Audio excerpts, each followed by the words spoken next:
Me llamo Ezequiel, tengo 81 años y fui el rabino principal de Santiago por 5 décadas. Todos me llamaban el Pilar, el hombre que conocía cada letra de la Torá. Pero hoy este olor a desinfectante me recuerda que mi tiempo se acaba y que viví una mentira. Durante 8 años usé mi autoridad para asfixiar a mi esposa, Raquel, y le dije a toda la comunidad que ella había perdido el juicio solo porque descubrió un secreto que yo no podía permitir. Enterré su voz para salvar mi orgullo, pero después de su muerte encontré un librito escondido detrás de una lata de café que destruyó cada sermón que di en mi vida. Lo que ella escribió en ese papel doblado en su libro de cocina sobre el capítulo 53 de Isaías me demostró que yo era el verdadero ciego. Si crees que tu fe es intocable, escucha esto, porque lo que vi en ese Nuevo Testamento fue que a veces cierro los ojos y solo oigo el pitido constante de este monitor al lado de la cama, un ruido seco que me recuerda que mi reloj se está parando. Vosotros me veis aquí, un viejo que parece un santo, pero la verdad es que maté el alma de mi esposa mucho antes de que el cáncer se llevara su cuerpo. Por fuera yo era el rabino Montoya, el hombre que conocía de memoria cada palabra de la Torá, pero por dentro era un hombre duro que usó la fe para asfixiar a Raquel. Ella me confesó que creía en Jesús y yo, en lugar de escucharla, la encerré en un silencio que la fue matando por dentro. Si dejáis de escuchar ahora, nunca entenderéis por qué este viejo decidió perderlo todo por la verdad. Durante casi 50 años, yo fui la voz de Dios en la comunidad Benei Israel aquí en Santiago. Me llamaban El Pilar. Si un joven quería casarse, venía a mi despacho. Si un negocio iba mal o una familia se peleaba, mi palabra era la que cerraba el asunto. Me sentaba en mi silla de cuero, rodeado de libros antiguos que olían a polvo, y sentía que el mundo giraba porque yo sabía interpretar las leyes. No necesitaba gritar, bastaba un gesto mío para que todos bajaran la cabeza. Mi orgullo era el de un hombre que creía que tenía las llaves del cielo en el bolsillo de su traje negro. Era una seguridad que me hacía sentir importante, una sensación de que yo nunca podía equivocarme delante de los demás que confiaban en mí. En mi casa las cosas eran iguales o incluso más estrictas. Raquel siempre estaba a mi lado, silenciosa, sirviendo el té mientras yo estudiaba los textos sagrados hasta la madrugada. Yo no permitía ni una duda ni una pregunta que se saliera de lo que decían los sabios. Ella me miraba a veces con una tristeza que yo no quería entender, pero yo seguía hablando de normas y de pureza como si fuera un juez en su propio salón. Si estás escuchando esto y sientes que tu religión te hace sentir superior a los que amas, suscríbete y quédate conmigo, porque mi caída fue tan grande como mi soberbia. Yo pensaba que mi fe era una roca, pero era un muro de piedra que yo levanté para no ver lo que sentía mi mujer. Una noche, mientras preparaba un discurso sobre las promesas del Mesías, mis ojos se detuvieron en el capítulo 53 de Isaías. Lo había leído 1000 veces antes, pero esa vez las palabras me molestaron de una forma nueva. Decía algo sobre un varón de dolores, alguien despreciado y desechado por los hombres. Sentí un escalofrío en la nuca. Por un momento, la imagen de un hombre sufriendo se me cruzó por la cabeza, pero cerré el libro de golpe. Me dije a mí mismo que ese texto hablaba del pueblo de Israel sufriendo en el exilio, no de una persona de carne y hueso. Raquel entró y me vio pálido. ¿Te pasa algo?, me preguntó ella. Vete a dormir, le contesté yo sin mirarla.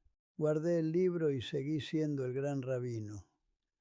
La sinagoga Bnei Israel era mucho más que un edificio de piedra gris en el centro de Santiago. Para mí y para todos los que me seguían era el único lugar seguro sobre la tierra. Allí dentro el aire siempre olía a papel viejo y a cera derretida, un olor que se te pegaba a la ropa y te hacía sentir que el tiempo no pasaba. Todo estaba medido, desde el largo de las barbas hasta la forma de caminar por el pasillo central. Fuera de esos muros el ruido de la ciudad no significaba nada, era como un idioma que no queríamos aprender. Yo me sentaba en mi silla y sentía que el mundo estaba en orden porque las leyes eran claras. Si alguien tenía una duda, venía a mí. Disfrutaba de saber que nada cambiaba sin mi permiso. En mi casa las cosas no eran distintas. El orden que yo imponía en la sinagoga llegaba hasta la mesa de nuestra cocina. Raquel caminaba por las habitaciones sin hacer apenas ruido. Conocía perfectamente su lugar y nunca levantaba la voz más de lo necesario. Comíamos casi siempre en un silencio que a mí me parecía señal de respeto, pero que en realidad era el miedo que yo le había sembrado sin darme cuenta. Las familias de nuestra comunidad vivíamos pegadas unas a otras, vigilando que nadie se saliera del camino marcado por los sabios de la ley. Raquel, la llamaba yo a veces solo para ver si seguía allí. Aquí estoy, Ezequiel, respondía ella desde la cocina. Era un mundo cerrado que nos mantenía unidos. Yo miraba a mi mujer y solo veía a la esposa del gran rabino, no a una persona con sentimientos. Fue un martes de invierno en Santiago y el frío se colaba por las ventanas de madera vieja de nuestra casa. Raquel entró en mi despacho con las manos muy temblorosas, apretando el delantal contra su vientre. Me miró a los ojos como nunca me había mirado en 40 años de matrimonio. Yo estaba sentado leyendo el Talmud, rodeado de mis libros caros y sintiéndome el único dueño de la verdad absoluta. Ella se acercó despacio a la mesa y soltó una frase que me quemó los oídos por dentro. Ezequiel, he leído a Isaías y creo que es Jesús, me dijo con un hilo de voz casi inaudible. Cállate ahora mismo, le respondí yo sin levantar la vista de mis papeles. Sentí que mi mundo perfecto se agrietaba. Es el Mesías, lo sé, repitió ella llorando. Yo cerré el puño con rabia y mucha soberbia. No le pegué, nunca le puse una mano encima, pero le hice algo mucho peor para proteger mi nombre. Convoqué a los ancianos de la sinagoga a la mañana siguiente, hombres que me obedecían en todo sin preguntar nada. Les dije que mi mujer no estaba bien, que el cansancio le había nublado el juicio y que decía cosas sin sentido alguno. Raquel está confundida, les aseguré mientras ella me miraba desde la puerta de la cocina con miedo. Ella intentó hablar, quiso decirles lo que había descubierto en las escrituras sagradas, pero yo le puse la mano en el hombro y la apreté con mucha fuerza. No digas nada, le susurré al oído para que solo ella me oyera. Usé mi autoridad de rabino para enterrar su voz delante de todos. Los ancianos asintieron. Raquel dejó de existir. Pasaron 8 años viviendo bajo el mismo techo, pero separados por un muro invisible que yo mismo levanté con orgullo. Ella cumplía con sus tareas, ponía la mesa y limpiaba la ropa, pero sus ojos estaban vacíos, como si se hubiera ido a otro sitio lejos de mí. Yo me sentaba a cenar y hablaba de la ley, de las normas y de Dios, mientras ella me miraba sin decir ni una palabra. Cuando el cáncer le llegó a los huesos, se quedó en la cama de esta misma habitación de hospital donde estoy yo ahora. Fui a verla una tarde y le cogí la mano, pero ella me la quitó con las pocas fuerzas que tenía. Vete, me dijo ella sin mirarme a la cara. Fue la última vez que habló. Gané mi religión, me quedé solo. Raquel no era solo mi esposa, era la luz que yo mismo apagué en nombre de una ley que no entendía. Ella tenía una costumbre que ahora me persigue en este hospital. Siempre sujetaba su taza de té con las 2 manos, como si buscara el calor que yo no le daba. Cuando ella me confesó su fe en Jesús, Yo no vi a la mujer que me había cuidado siempre. Vi una amenaza para mi cargo de rabino y para la pureza de mi congregación. La traicioné delante de todos los ancianos diciendo que su cabeza no funcionaba bien por la edad. Recuerdo su cara aquel día. No había rabia, solo una tristeza que me hizo sentir pequeño. Ella confiaba en mí y yo la vendí por mantener mi orgullo delante de los demás. Los años que siguieron fueron como vivir en una casa llena de muebles pero sin gente.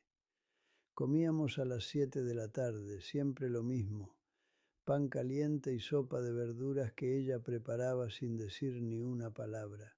Antes Raquel solía canturrear una melodía suave mientras cocinaba, una canción vieja sobre olivos, pero ese sonido desapareció para siempre después de mi traición. Me sentaba frente a ella y solo oía el ruido de la cuchara golpeando el plato de loza blanca. La miraba y veía cómo envejecía sin mí, cómo le salían manchas en las manos y cómo su mirada se perdía en la ventana. Yo seguía siendo el gran rabino respetado, pero en mi propia mesa no había nadie. Perdimos las risas, los planes y hasta las discusiones. Todo era un silencio muy pesado. Cuando el cáncer la dejó en la cama, me di cuenta de que hacía mucho tiempo que yo no sabía quién era ella realmente. Un día le vi una pequeña cicatriz en la mano derecha que no recordaba haber visto antes. Seguramente se la hizo en la cocina, sola, mientras yo estaba en la sinagoga juzgando la vida de los demás. Intenté preguntarle si le dolía, pero ella cerró los ojos y se giró hacia la pared. Yo tenía las llaves del cielo según mi religión, pero no tenía la llave del corazón de mi propia mujer. El día que murió, no quiso que yo le leyera los salmos. Pidió estar sola. Me quedé fuera, oyendo sus últimas respiraciones, sabiendo que yo había matado su alegría mucho antes que la enfermedad. Perdí su alma y mi paz. 2 años después de enterrar a Raquel, decidí limpiar los estantes más altos de la cocina, esos que ella siempre tocaba con la punta de los dedos porque no alcanzaba bien. El polvo se me metía en los ojos y me hacía estornudar. Allí, detrás de una lata vieja de café, encontré su libro de recetas, aquel con las tapas de cartón manchadas de grasa y harina de tantas cenas que me sirvió en silencio. Al abrirlo por la página del guiso de cordero, se cayó un librito pequeño con las pastas gastadas. Era un Nuevo Testamento, algo que en mi casa estaba prohibido por mi propia ley. Entre las hojas había una nota con su letra temblorosa, esa letra que yo tanto conocía. Es él, Ezequiel, es Jesús, decía el papel. Sentí que el suelo de mi cocina se abría bajo mis pies cansados. Me senté en la silla de madera, la misma donde ella se sentaba a mirarme mientras yo leía mis grandes libros de leyes. El librito estaba marcado en el capítulo 53 de Isaías.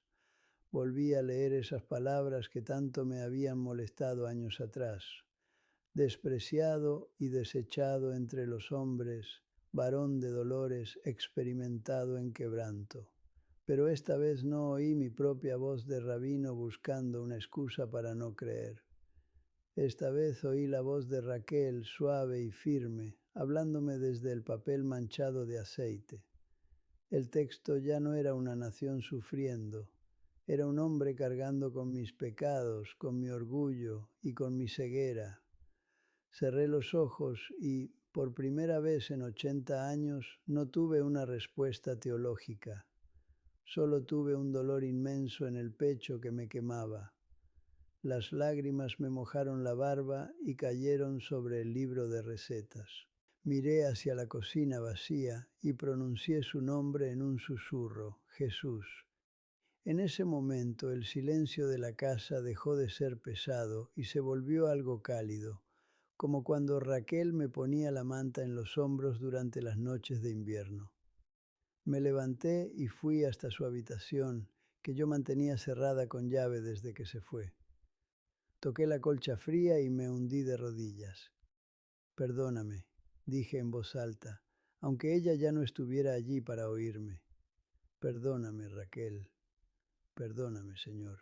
La rigidez que me había mantenido en pie durante 50 años se rompió como un cristal golpeado. Ya no era el rabino Montoya, el gran pilar. Solo era un hombre viejo pidiendo clemencia al Dios que tanto tiempo había ignorado. Ahora estoy aquí, en esta cama de hospital, esperando mi turno. He dejado mis llaves en la sinagoga, mi cargo y el respeto de todos los que antes me llamaban el Pilar.